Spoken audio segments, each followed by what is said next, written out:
Olá pessoal, tudo bem? Vocês já devem ter ouvido falar sobre a flexibilização da permissão de trabalho para estudantes internacionais dentro da Austrália, assim como também sobre o visto 408, que permite certos estudantes internacionais a aplicarem para um visto de trabalho de até um ano dentro da Austrália por conta aí do coronavírus, por conta da pandemia. É sobre esses dois assuntos que a gente vai estar discutindo hoje aqui nesse vídeo. Vamos embora? Vamos lá então, pessoal. Meu nome é Michel Susba, que eu sou diretor da Bravo Study e da Bravo Migration e sou agente de imigração registrado na Austrália desde 2009. Então, para o nosso primeiro assunto, a gente vai falar sobre a flexibilização da permissão de trabalho para estudantes internacionais. Então, o que foi anunciado, basicamente, no dia 12 de maio, o Departamento de Imigração anunciou que as indústrias de hospitality e turismo seriam adicionadas na lista de critical services do governo. Isso significa, na prática, que estudantes internacionais que trabalhem ou que venham a trabalhar nessas indústrias poderão trabalhar em período integral e sem limitação, tá? Então isso já está valendo desde o 12 de maio. Para quem não sabe, também existem outras indústrias que atualmente fazem parte dessa lista e para as quais os estudantes já tinham também flexibilidade de trabalho. Então essas indústrias são as indústrias de aged care, agriculture, empresas que estejam registradas junto ao Disability Insurance Scheme e estudantes que estejam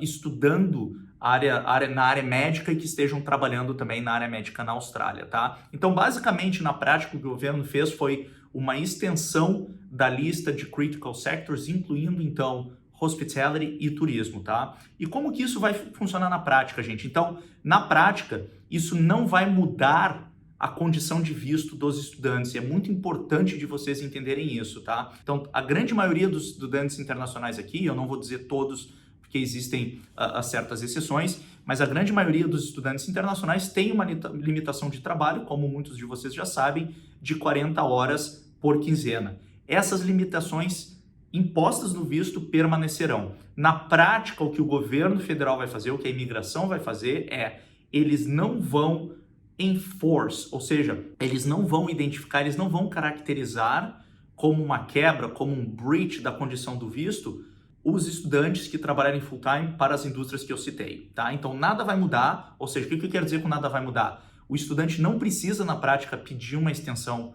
de permissão de trabalho, o empregador do estudante não precisa contactar a imigração também para pedir que o seu empregado, ou no caso o estudante, trabalhe em caráter full-time. Nada disso vai ser preciso. Basicamente, a imigração, como eu já coloquei, eles entendem e eles não vão exercer o direito, o poder que eles têm, por exemplo, de seguir com um cancelamento de visto para aquelas pessoas que, teoricamente, quebrarem as suas condições de visto. Então, eles não vão entender que houve uma quebra de condição.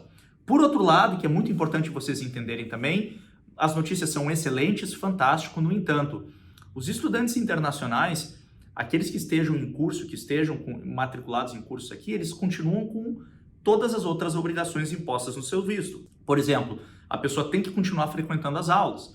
Então a imigração espera que o estudante continue frequentando as aulas, que o estudante continue a ter um progresso acadêmico. Então, como por exemplo, se o estudante falhar nisso, se o estudante cancelar a sua matrícula, se o estudante começar a falhar nas matérias e ser reprovado, e a escola reportar o estudante para a imigração daí, nesse caso, vai se reservar o direito. Peraí, você tem a permissão de trabalho full-time, ótimo que você está trabalhando, está contribuindo, né, tá usufruindo desse direito, agora a sua obrigação principal são com seus estudos. Então, basicamente a mensagem é, contanto que o período de trabalho full-time não exerça, não quebre, não prejudique o comprometimento do estudante com os estudos, tá tudo ok. Agora, a partir do momento que o estudante quebrar essa obrigação e preterir os estudos para trabalhar e isso acabar sendo descoberto pela imigração, isso sim pode gerar daí um procedimento de cancelamento, tá? E o mesmo também, de novo, se aplica aos empregadores, como eu mencionei anteriormente. Os empregadores que empregam pessoas, ou que empregam, nesse caso, aí, estudantes, além da limitação dos seus vistos, eles também podem entrar com problemas com a imigração, podem ser, inclusive, processados a nível civil e nível criminal, mas a imigração também já deixou bem clara, empregadores não precisam se preocupar, porque as medidas estão sendo tomadas nesse sentido justamente para ajudar os empregadores dessas duas indústrias. Porque, gente, essas duas indústrias, e de novo, a gente está super feliz com essas notícias, porque são duas das indústrias que mais empregam estudantes internacionais. E por conta do fechamento das fronteiras, por conta do fato que nós não temos novos estudantes internacionais chegando aqui no país desde março do ano passado, essas indústrias estão penando bastante para poder encontrar mão de obra aqui, né? Novamente, estamos muito positivamente aí retornando, tendo um recrescimento econômico, aí estamos num período de recovery, e essas duas indústrias são fundamentais. Então houve uma pressão bem grande, né, de grupos corporativos e de representantes da indústria, câmaras de comércio e tudo mais, e aí o governo decidiu aí incluir as duas indústrias na lista, e com isso a gente tem esse favorecimento. Então, excelentes notícias nesse quesito, muito positivo para os estudantes internacionais, mas muito importante também, de novo, dos estudantes manterem seu comprometimento com seus cursos, né, não deixarem a peteca cair, né, como a gente fala em inglês, don't drop the ball, porque esses requerimentos permanecem, essas obrigações permanecem, tá bom? E o segundo assunto do nosso vídeo hoje aqui é para falar sobre o visto 408, porque além da flexibilização de trabalho para estudantes internacionais, o governo também anunciou que os estudantes internacionais que já tenham completado seus cursos e que tenham uma proposta de trabalho ou que estejam trabalhando junto a alguma empresa nas indústrias de hospitality ou turismo, que essas pessoas também teriam acesso à possibilidade de aplicar para o visto 408 dentro do COVID-19 Pandemic Pathway. Então, essa nova modalidade, na verdade, criou uma certa confusão, porque o 408, na prática, não é um visto novo.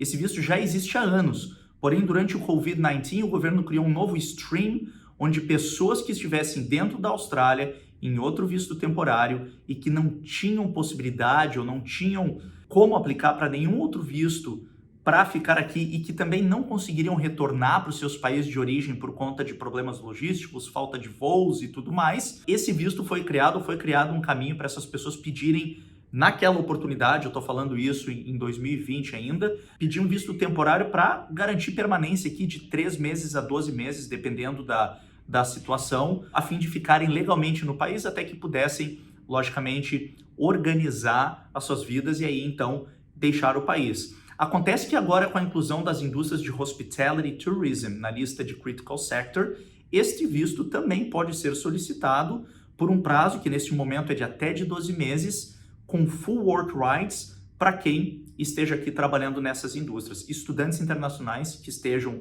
aqui trabalhando nessas indústrias. Para poder qualificar para esse visto, no entanto, o applicant vai precisar de, estar no visto de estudante, tá?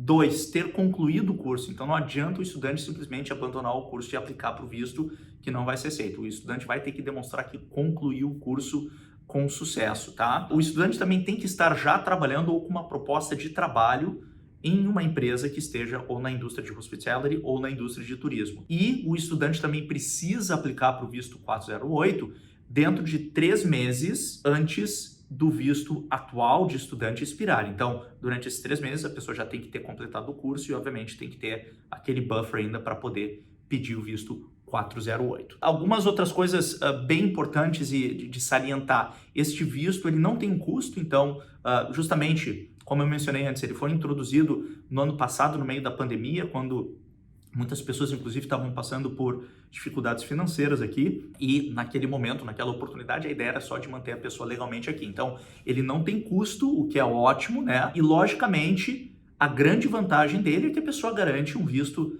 de trabalho sem limitações por 1 ano ainda, tá? Agora, o que é pouco noticiado, o que é pouco discutido, né, nos fóruns e meio, até mesmo nos meios de comunicação, ou até mesmo no website do governo, não é dado um highlight para isso, mas existem certas desvantagens ou potenciais desvantagens dessa estratégia e que a pessoa que estiver aplicando tem que estar ciente dessas desvantagens, tá? Um dos pontos é Esse visto, o 408, ele somente permitirá que o visa holder trabalhe única e exclusivamente nestas indústrias. Então, a pessoa ou vai trabalhar na indústria de hospitality ou vai trabalhar na indústria de turismo. Esse visto também pode potencialmente atrair, dependendo de caso a caso, certas condições e limitações adicionais, tais como, limitação de empregador. Então, não é apenas em relação à indústria.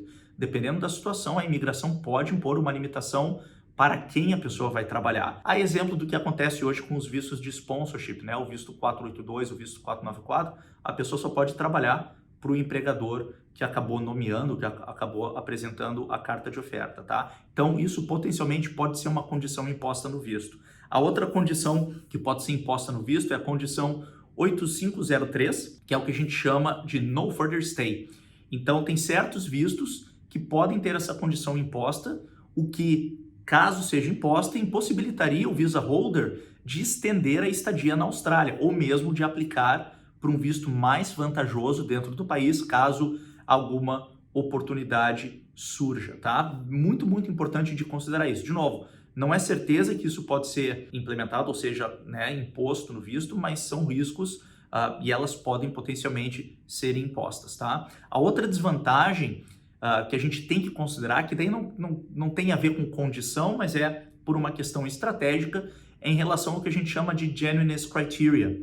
Então, para aqueles que têm o objetivo de ficar ou de permanecer na Austrália por mais tempo, além desses 12 meses, então como, por exemplo, voltar a aplicar para um visto de estudante depois desses 12 meses concedidos, a imigração pode não olhar com bons olhos e até mesmo rejeitar ou né, negar, como a gente diz aqui, a nova aplicação por justamente não entender que o visa holder, que a pessoa que está aplicando, é um genuine temporary visa holder, ou seja, uma pessoa que genuinamente quer ficar aqui em caráter temporário, porque a pessoa pediu um visto de trabalho, 408, estava no visto de estudante, pediu 408, agora quer voltar, por exemplo, para o visto de estudante. Isso pode não cair bem, isso pode sim gerar desconforto, isso pode adicionar um risco a mais na aplicação ou na extensão do visto de estudante aqui dentro, tá? Essa é logicamente uma questão um pouco mais subjetiva, né? Não é, de novo, não é uma coisa imposta, é uma coisa que varia muito de caso a caso, porém é importante que isso seja mencionado, é importante que isso seja considerado por aqueles que estejam interessados em aplicar para o 408, tá? A minha opinião neste caso é que o 408 é uma boa alternativa, apenas, ou na verdade excelente alternativa, apenas para aquelas pessoas que querem de fato concluíram seus estudos na Austrália, concluíram de certa forma a sua jornada na Austrália e que agora estejam buscando apenas um tempo adicional para justamente adquirir um pouco mais de experiência de trabalho ou mesmo trabalhar para juntar um pouco mais de dinheiro, reaver o investimento já colocado no país, para daí sair da Austrália, voltar ao seu país de origem ou então seguir com uma estratégia de imigração em outro país, tá? Então, para aquelas pessoas que, de novo, estejam talvez finalizando a sua jornada por aqui, certamente é uma opção viável, uma opção muito, muito interessante para garantir esse mais um ano aqui, pelo menos trabalhando, sem comprometimento com os estudos, para então retornar. No entanto, para aqueles que têm um planejamento, para aqueles que ainda pretendem seguir com uma estratégia para ficar permanentemente aqui, ou mesmo estender seus planos de estudo, a situação ideal seria dessa pessoa permanecer no visto de estudante, seguindo sua estratégia, porém, como eu coloquei anteriormente, utilizando-se aí da flexibilidade de trabalho já proporcionada pela imigração durante esse tempo, que por sinal é outro toque que eu queria dar para vocês aqui nesse vídeo.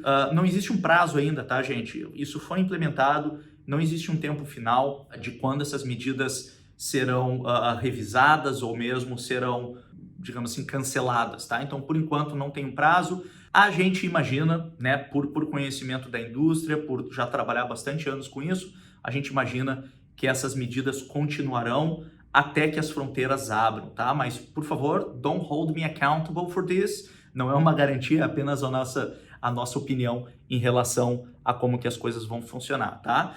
Para aqueles de vocês que querem saber um pouco mais sobre, né, cursos, tiverem interesse em conversar com a gente sobre essas opções que eu acabei de discutir, ou mesmo quiserem analisar aí a potencialidade de vocês de imigrar, ou quiserem buscar cursos, quiserem estender o visto de vocês aqui, ou mesmo, gente, aplicar para o visto 408, por favor, entre em contato conosco.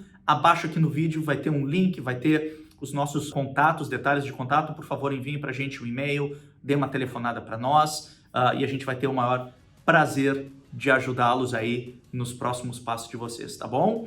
Acho que é isso. Vídeo um pouquinho longo, mas extremamente essencial com as informações para vocês, dando a nossa opinião de pessoas capacitadas, profissionais experientes e registrados para tal fazê-lo, tá bom? Até logo, até o próximo vídeo. Vejo vocês. Até mais.